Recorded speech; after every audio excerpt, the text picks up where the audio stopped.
Bienvenue à vous dans cette nouvelle vidéo d'actualité auto, celle du samedi 27 décembre 2025. Et aujourd'hui, les sujets à aborder sont nombreux. On va par exemple parler de Alpine, qui prévoit de travailler sur un nouveau gros SUV et qui prévoit aussi de s'attaquer au marché américain. Nous parlerons également de Ford pour qui l'année se termine comme elle a commencé, c'est-à-dire en organisant un rappel de plusieurs centaines de milliers de véhicules. Nous parlerons de Honda qui travaille sur le développement de nouveaux moteurs thermiques assez uniques en leur genre. Puis de Mercedes qui se prend une nouvelle amende colossale liée au Dieselgate. Et puis on aura trois sujets qui sont liés à la voiture électrique, l'une qui concerne l'arrivée de nouvelles taxes chez nos voisins belges. Nous parlons également de l'augmentation du bonus à l'achat de voitures électriques en France en 2026. Et pour terminer, nous parlerons de la chute des ventes de voitures électriques en 2025 aux États-Unis après l'arrêt des incitations fiscales à l'achat. Ce sont les sujets de ce 27 décembre. J'espère qu'ils vous intéresseront. Si c'est le cas, comme d'habitude, j'espère que vous penserez à le montrer en soutenant la chaîne gratuitement, en laissant par exemple un petit like, en boostant la vidéo si l'option apparaît chez vous, en vous abonnant pour les prochaines et bien sûr aussi en laissant un petit commentaire.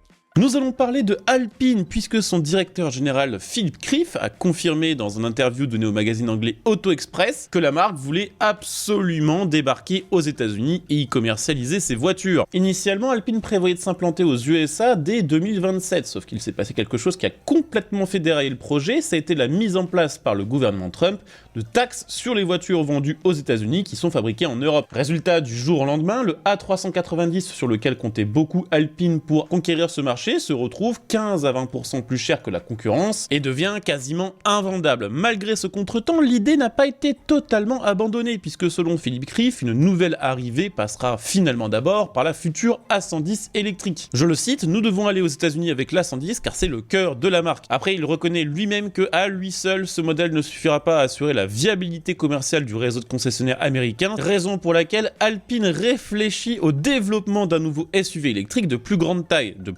que le A390 qui est déjà assez grand, hein, c'est la dimension d'un Scénic. L'objectif pour Alpine serait de proposer aux États-Unis un modèle capable de rivaliser avec les grands SUV électriques premium, tout ce qui va être par exemple le Porsche Cayenne électrique, un véhicule qui offrirait à Alpine un volume de vente supérieur et qui compléterait mieux l'A110 dans les showrooms américains. Alors ça c'est vrai que c'était le deuxième problème de l'A390 sur le marché, c'est que il aurait été directement en face d'un Macan électrique, mais aussi en face de dizaines d'autres modèles puisque les SUV, on va dire de moyenne taille, il y en a vraiment à l'appel dans les concessions aux États-Unis. Toutefois, reste quand même deux gros défis à relever. Le premier, d'après Philippe Krief, c'est que, je le cite, nous avons besoin de volume mais pas au prix de notre identité, c'est-à-dire que Alpine veut bien proposer un gros SUV à condition qu'il respecte l'esprit Alpine, ce qui paraît quand même assez compliqué puisqu'en réalité le A390 est déjà loin de la philosophie de Alpine qui proposait jusqu'ici des petites berlinettes très légères. Là on est quand même sur un SUV qui n'a rien de léger avec plus de 2 tonnes 1. Et puis le deuxième, c'est que pour l'instant le marché américain est quand même globalement assez réfractaire à la voiture électrique, on en parlera d'ailleurs dans quelques instants dans cette vidéo, mais globalement là-bas, les voitures électriques ne se vendent vraiment pas bien. Arriver donc sur le marché américain avec un SUV en concurrence de Porsche qui, elle l'a annoncé, confirme conserver des moteurs thermiques dans ses prochaines gammes, c'est quand même partir avec une balle dans le pied. Alors à vous de me dire ce que vous en pensez en commentaire. Alpine peut-il relever le défi? Est-ce que c'est possible à votre avis qu'Alpine puisse produire un grand SUV fidèle à l'ADN de la marque? N'hésitez pas à vous prononcer via les commentaires. Et puis justement, on va parler tout de suite du marché américain et de ses voitures électriques, comme ça ce sera fait.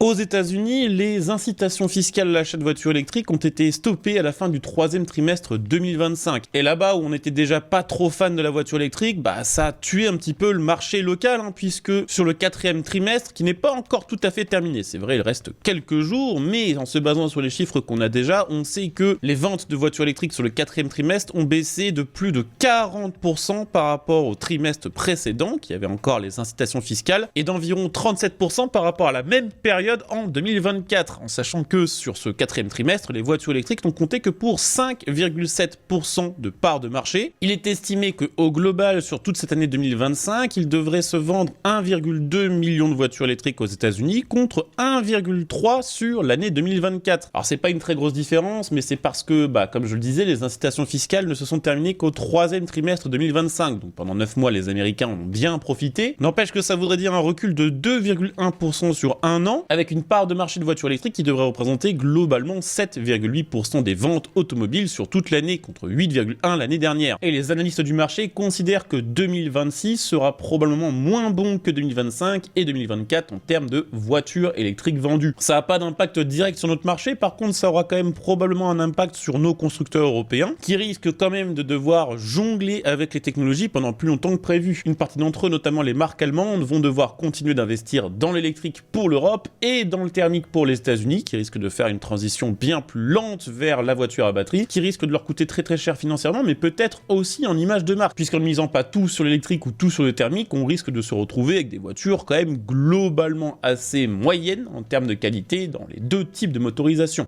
Et d'ailleurs, en parlant d'automobile et d'Amérique, on va parler de Ford, qui, pour bien terminer cette année 2025, organise le rappel de 272 000 véhicules, dont des Ford Mustang électriques, pour un problème mécanique, puisqu'un frottement interne pourrait parfois empêcher le cliquet de verrouillage du frein de parking électrique de s'enclencher. C'est-à-dire que vous appuyez sur P, le logiciel dit que le parking est mis, et pourtant la voiture n'est absolument pas bloquée, et si elle est dans une pente, elle pourrait bouger. Ford considère qu'elle est capable de corriger le problème grâce à une mise à jour logicielle qui se fera à distance. N'empêche que, en attendant, ce nouveau rappel fait que Ford est littéralement le champion du monde 2025 de l'organisation de rappel, avec plus de 60 campagnes. C'est plus que Stellantis, et ça, c'est pas donné à tout le monde. Sur un autre sujet, sachez que Mercedes a accepté de verser 120 millions de dollars dans le cadre d'un accord à l'amiable conclu avec 48 États américains, une transaction qui vise à mettre un terme aux poursuites l'accusant d'avoir manipulé les émissions polluantes de ses véhicules diesel commercialisés entre 2009 et 2016. En gros, le Dieselgate Mercedes. C'est plus de 200 000 véhicules diesel équipés de la technologie Bluetech étaient concernés, qui, d'après les autorités, profitaient d'un système de gestion moteur, donc un logiciel qui limitait artificiellement les émissions lors des tests réglementaires. C'est pas une première pour Mercedes, puisqu'en 2020, elle avait déjà payé 1,5 milliard de dollars, notamment à l'État de Californie, pour des accusations tout à fait similaires. Avant de reparler un petit peu voiture électrique, on va parler un petit peu motorisation thermique, et un petit peu moto, puisque Honda continue de croire au moteur thermique et a déposé récemment une nouvelle série de brevets. Des brevets qui laisse croire que Honda s'apprête à lancer la production en série d'un moteur thermique 4 cylindres V4. Honda a déjà fait des moteurs V4 par le passé qui souffraient de quelques défauts, notamment leur poids et leur sophistication excessive. 2 points sur lesquels Honda veut travailler en particulier pour ce nouveau V4. Voilà, des changements majeurs concernent par exemple la lubrification, puisque les anciens longs circuits d'huile ont été remplacés par des passages bien plus courts directement intégrés au carter, ce qui limite les pertes et améliore l'efficacité de la pompe à huile. Les conduits d'huile externes disparaissent également au profit de petits réservoirs internes qui vont alimenter directement des composants comme le stator, le démarreur, la pompe à eau ou encore l'embrayage. Côté refroidissement aussi, il y a pas mal de changements avec le liquide qui sera acheminé directement via des tubes placés dans le V entre les rangées de cylindres, avec une attention spécifique portée aux cylindres situés à l'arrière du moteur qui sont traditionnellement plus chauds. Et la transmission finale ne se fera pas via un cardan mais via une chaîne. Un choix qui laisse penser que ce moteur serait surtout dédié à une nouvelle moto typée sportive. Globalement, ça devrait donner un bloc plus léger, plus compact et moins sophistiqué que son prédécesseur. Maintenant, à voir si Honda franchit réellement le pas, mais la précision de ces brevets et le travail qui a été réalisé dessus par Honda dépasse largement ce qui est normalement attendu dans le cadre d'un simple dépôt défensif. C'est vraiment quelque chose sur lequel travaille Honda. Pour terminer, on va aborder 2 thèmes liés à la voiture électrique, l'un qui concerne le bonus et l'autre les taxes. On va parler d'abord de la bonne nouvelle pour le portefeuille des Français, puisque l'État veut accentuer son soutien à la transition vers l'électrique en augmentant le bonus écologique grâce au CEE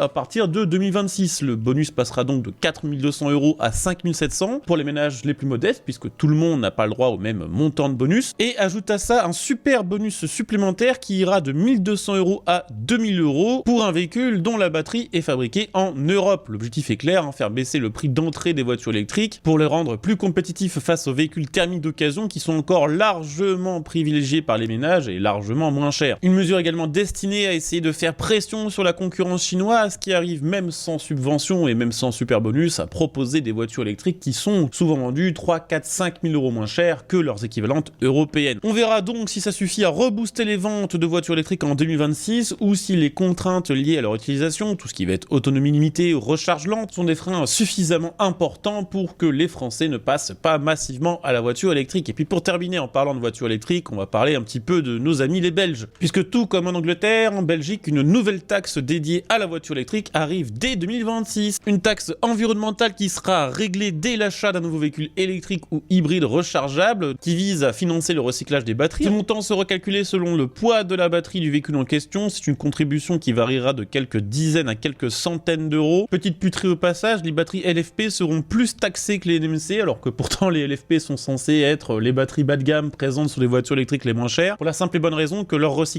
est considéré comme moins rentable économiquement. Voilà, on a fait le tour pour les petites actus du jour. J'espère que cette vidéo vous aura